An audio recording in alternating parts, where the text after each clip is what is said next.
ರಾಜ್ಯ ಸರ್ಕಾರದ ವಿರುದ್ಧ ಸ್ವಪಕ್ಷೀಯ ನಾಯಕರೇ ಭ್ರಷ್ಟಾಚಾರದ ಧ್ವನಿ ಎತ್ತಿದ್ದಾರೆ. ಸಚಿವ ಜಮೀರ್ ಅಹ್ಮದ್ ಅವರ ವಿರುದ್ಧ ಹಿರಿಯ ಶಾಸಕ ಬಿಆರ್ ಪಾಟೀಲ್ ಆಡಿಯೋ ರಾಜ್ಯ ರಾಜಕೀಯದಲ್ಲಿ ಬಿರುಗಾಳಿ ಎಬ್ಬಿಸಿದೆ. ವಸತಿ ಇಲಾಖೆಯ ಲಂಚಾವತಾರ ಒಂದು ಕಡೆಯಾದರೆ ಅಲ್ಪಸಂಖ್ಯಾತರ ಕಲ್ಯಾಣ ಇಲಾಖೆಯಲ್ಲಿ ಅನುಮತಿ ಪಡೆಯದೆ ಕೋಟ್ಯಾಂತರ ರೂಪಾಯಿ ದುರ್ಬಳಕೆ ಆರೋಪ ಕೇಳಿಬಂದಿದೆ. ಸಚಿವ ಜಮೀರ್ ವಿರುದ್ಧ ಜೆಡಿಎಸ್ ದೂರು ದಾಖಲಿಸಿದ್ದು ಮತ್ತೊಂದು ಸಂಕಷ್ಟ ಎದುರಾಗಿದೆ. ಅಲ್ಪಸಂಖ್ಯಾತರ ಕಲ್ಯಾಣ ಇಲಾಖೆಯಲ್ಲಿ ಅನುದಾನ ದುರ್ಬಳಕೆ.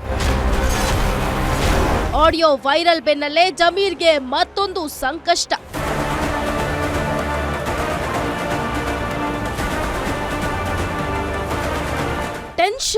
Tension full tension. ಸಚಿವ ಜಮೀರ್ ಸಾಹೇಬ್ರು ಈಗ ಟೆನ್ಷನ್ನಲ್ಲೇ ಕಾಲ ಕಳೀತಾ ಇದ್ದಾರೆ.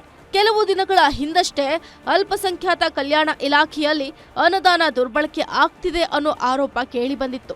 ಅದರ ಬೆನ್ನಲ್ಲೇ ಕಾಂಗ್ರೆಸ್ ಶಾಸಕ ಬಿಆರ್ ಪಾಟೀಲ್ ಅವರು ಮಾಡಿರುವಂತಹ ಆರೋಪ ಕೈಪಾಳೆಯಕ್ಕೆ ದೊಡ್ಡ ಡ್ಯಾಮೇಜ್ ಅನ್ನ ಮಾಡಿ ಹಾಕಿದೆ. ಈ ಹಿಂದೆ ಅಲ್ಪಸಂಖ್ಯಾತರ ಅನುದಾನ, ಈಗ ವಸತಿ ಇಲಾಖೆಯಲ್ಲಿನ ಭ್ರಷ್ಟಾಚಾರದ ಆರೋಪ ಜಮೀರ್ನನ್ನ ಹಣ್ಣುಗಾಯಿ ನೀರುಗಾಯಿ ಮಾಡಿ ಹಾಕಿದೆ. ವಿಪಕ್ಷಗಳ ನಾಯಕರು ಒಬ್ಬರಾದ ಮೇಲೆ ಒಬ್ರು ಹರಿಹಾಯ್ತಿದ್ದಾರೆ. ಈಗ ಕೇಂದ್ರ ಸಚಿವ ಹಾಗೂ ಮಾಜಿ ಸಿಎಂ ಕುಮಾರಸ್ವಾಮಿ ಕೂಡ ಈ ಬ್ರಹ್ಮಾಂಡ ಭ್ರಷ್ಟಾಚಾರದ ವಿರುದ್ಧ ಗುಡುಗಿದ್ದಾರೆ. ಸರ್ಕಾರ ಅದು ಬಿಟ್ಟಿಂದ ಏನು ಹೇಳಕ್ ಸಾಧ್ಯ ಬ್ರದರ್? ಈ ಸರ್ಕಾರದಲ್ಲಿ ಎಲ್ಲರಿಗೂ ಗೊತ್ತಿದೆ, 224 ಜನ ಶಾಸಕರಿಗೂ ಗೊತ್ತು ಏನು ನಡೀತಿದೆ ಅಂತ ಹೇಳಿ. ಶಾಸಕರುಗಳ ಹಣೆ ಬರುವ ಅವ್ರ ಕ್ಷೇತ್ರಕ್ಕೇನಾದರೂ ಯಾವುದಾದ್ರು ಸರ್ಕಾರದ ಕಾರ್ಯಕ್ರಮಕ್ಕೆ ಹಣ ತಗೊಂಡೋಗ್ಬೇಕು ಅಂದರೆ ಈ ಎಲ್ಲ ಇಲಾಖೆಗಳಲ್ಲೂ ಹೆಚ್ಚು ಕಡಿಮೆ ಪೇಮೆಂಟ್ ಆಗಲೇಬೇಕು. ಇದು ನಡೀತಾ ಇರೋದು. ಮಾನ ಮರ್ಯಾದೆ ಇದ್ರೆ ಈ ಮುಖ್ಯಮಂತ್ರಿಗೆ ಪಕ್ಕದಲ್ಲಿ ಕೂರಿಸ್ಕೊತಾರೆ. ಇತ್ತ ಬಿಆರ್ ಪಾಟೀಲ್ ಆಡಿಯೋ ರಾಜ್ಯದಲ್ಲಿ ಬಹಳ ಸದ್ದು ಮಾಡ್ತಿದೆ.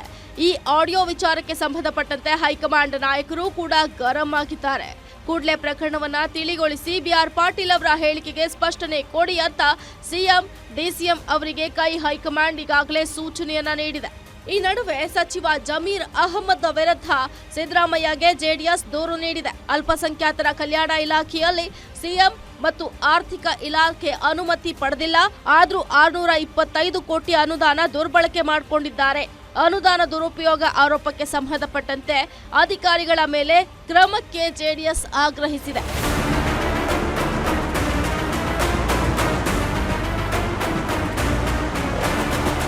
ರಾಜ್ಯ ಸರ್ಕಾರಕ್ಕೆ ಸ್ವಪಕ್ಷದ ಶಾಸಕರಾದ ಬಿಆರ್ ಪಾಟೀಲ್ ಪದೇ ಪದೇ ನುಂಗಲಾಗದ ಬಿಸಿತುಪ್ಪವಾಗಿದ್ದಾರೆ. ಇತ್ತ ಜಮೀರ್ ಅವರ ಇಲಾಖೆಯ ಅಧಿಕಾರಿಗಳ ಎಡವಟ್ಟು ಸರ್ಕಾರಕ್ಕೆ ಸಂಕಷ್ಟ ತಂದಿದೆ.